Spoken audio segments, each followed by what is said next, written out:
"You remember Mr. Jones? The guy who used to live next door?" My dad asked me as I shoveled pancakes into my mouth during the family gathering. "Of course I do. Is he still around?" I asked. Although it had been 10 years since I thought about him, I could remember him all the same. He was a bit of a loner, always keeping to himself. And as much as it sounds mean, there was something off about him the few times I did chat with him.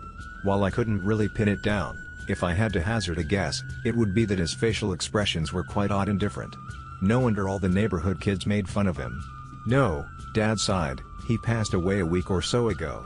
He doesn't have any family around here, so the lady down the road decided to pay for his funeral." I remembered her too. Mrs. Woodsmith, who lived a couple of houses down the road from us, was always nice to Mr. Jones despite all of our misgivings about him and helped him out quite a bit. He didn't seem to have a family or any relatives, and most certainly no friends around him. "Oh. And when's that?" I inquired casually. I didn't really expect to go but wanted to know just in case. "Tomorrow," he replied, "since you're still gonna be here, you might as well come." Well, he was right. Maybe I could at least meet up with my old neighbors who still lived here if nothing else. The next day, I woke up early in the morning. I wore my best dark clothes and headed down to the funeral hall, as I promised my dad. As I walked through the large doors, a flood of my childhood memories was unleashed upon me. All the old neighbors I knew were still there, so far as I could see in the sparse crowd occupying the hall, even after all this time. I then walked up to Mrs. Woodsmith. "Good morning," I greeted her. She turned around and with the widest smile on her face, greeted me in return. "Good morning, Will. It's so nice to see you here. It's so nice of you to arrange this funeral for him," I responded, attempting to continue the conversation. "Yeah, he didn't really have any family around him. First, his wife and kids were killed, and the rest were driven away by his condition," she trailed off. "Condition? What condition?" I asked with intrigue. Now that was something I hadn't heard about him before.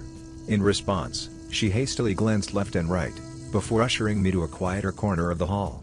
Then, she began elaborating. "Don't go spreading this around, but he had a 1 in a million hormonal condition called flipped feeling syndrome. Because of it, his reactions were basically flipped.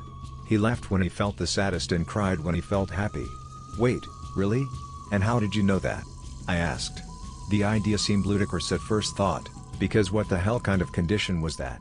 "Of course, I would know. I helped drive him to and from his medical appointments," she replied in frustration.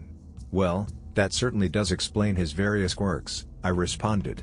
I still didn't buy it, but he didn't seem very normal nonetheless. As I mulled over it for the rest of the funeral service, I realized that she might have been right about it. She did, of course, spend the most time with him given that most of the aforementioned relatives weren't really around. Leaving the service, the conversation continued playing in my head. And that's when I remembered an old memory. Back when I was 7, around 30 years ago, I fancied myself as some sort of miniature Sherlock Holmes or James Bond. I used to hide in my neighbors' bushes and spy on their conversations, them mowing the lawn, anything really.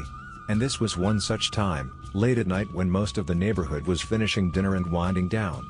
When I was hiding in the bushes separating his and my house, 2 police officers from the nearby station knocked on his door. A minute or so later, he hastily slammed open the door and gruffly asked, "What is it?" One of the officers inquired, "Is this Mr. Jones Crowitz?" In response to which he nodded. My 7-year-old self did not expect what came next.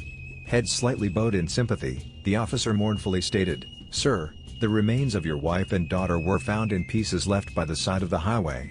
I'm sorry for your loss. Can you please accompany us to the police station so that we can record your statement?" The news seemed to have hit him hard, as he immediately broke down and began sobbing loudly while the police began comforting him and ushering him out. Of course, I immediately ran home instead of witnessing the aftermath and stopped doing these spying activities afterward. The incident I witnessed was traumatizing, to say the least, and rather depressing. Worse, it wasn't meant for my eyes, to begin with. I generally forgot about it, until now. Now that I think about it, I see the memory in a whole new light.